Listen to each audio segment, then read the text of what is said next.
Hello my dear friend, welcome to my YouTube channel Lakshya shooters.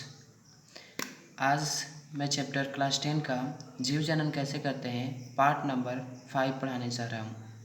ये सभी बोर्डों के लिए अनिवार्य है। ऐसा नहीं कि सिर्फ बिहार बोर्ड ही पढ़ सकता है, हिंदी में है तो समझ सकता है, सभी जिस बोर्ड के आप छात्र हों समझ सकते हैं। चलिए चैप्टर चालू करने से पहले 2 लाइन आपको मोटिवेशन कर देता हूँ।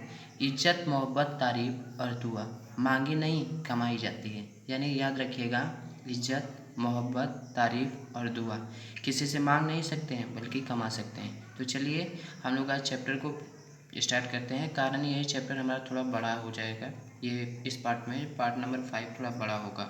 सबसे पहले देखिए, हमने पीछे फूलों के भाग के बारे में पढ़ाया था, जिसमें कि कुछ भागों को पढ़ा दिया था। अभी हमें दलपुंज के बारे में पढ़ना है। तो चलिए हम लोग स्टार्ट करते हैं। देखिए, अगर आप लोग को ये वीडियो अच्छा लगता है तो प्लीज़ लाइक करिए, सब्सक्राइब करिए और ज़्यादा से ज़्यादा शेयर करिए। यही हमारा ध्येय है, क्योंकि हम लोग तो मेहनत कर रहे हैं।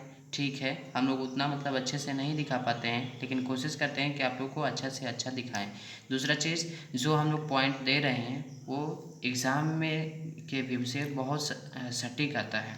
चलिए स्टार्ट करते हैं। सबसे पहला हमारा है दलपुंज। अब दलपुंज किसे कहते हैं, एग्ज़ाम में ये पूछा जाता है। तो यह फूल की पत्तियाँ होती हैं एवं इसका रंग अलग अलग होता है। यह भंवरों को आकर्षित करता है। दिन में खिलने वाला फूल रंग बिरंगा होता है और उसमें सुगंध कम होते हैं।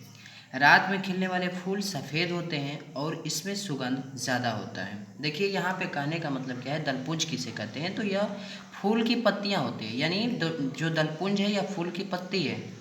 और दूसरा चीज़ देखिए, फूल कुछ रात में भी फूलते हैं, कुछ दिन में फूलते हैं। तो वैसे को कहा हुआ है कि जो रात में फूलता है वह ज़्यादा सुगंधित रहता है और सफ़ेद रहता है, लेकिन जो दिन में खिलता है वह ज़्यादा सुगंधित नहीं रहता है। चलिए अगला पॉइंट है पुमंग। पुमंग क्या है, तो यह नर भाग है, यानी जिसको हम लोग पुंकेसर या फिर पराग कोष तंतु कहते हैं। देखिए यहाँ पे ये भी फूल का ही पार्ट है, याद रखिएगा। अभी मैंने दलपुंज जो पढ़ाया आपको, ये फूल का पार्ट है, फूल के पार्ट से मैं पढ़ा रहा हूँ। अगला हम लोगों का टॉपिक आ रहा है जयांग।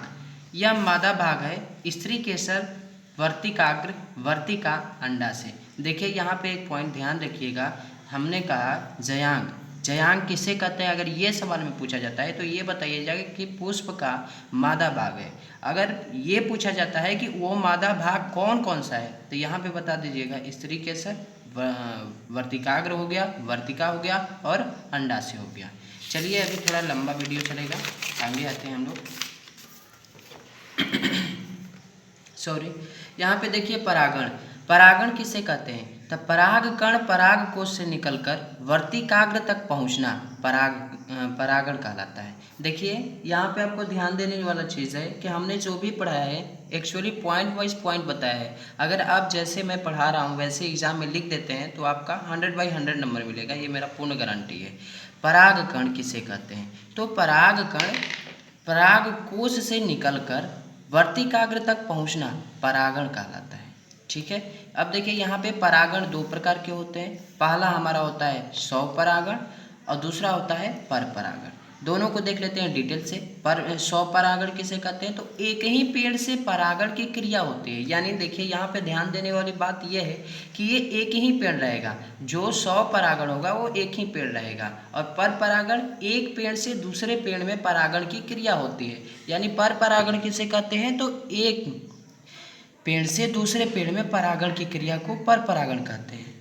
अगला पॉइंट हम लोग का निषेचन। निषेचन किसे कहते हैं, तो परागण पराग कोश से वर्तिकाग्र और वर्तिकाग्र से अंडाशय में पहुंचने की क्रिया को निषेचन कहते हैं। यहाँ पे देखिए हमने ऐसा समझाया है कि आपको पूर्ण रूप से समझ में आ जाएगा। देखिए निषेचन यानी निषेचन किसे कहते हैं, तो परागगण पराग कोश से वर्तिकाग्र और वर्तिकाग्र से अंडाशय में पहुंचने की क्रिया को निषेचन कहते हैं।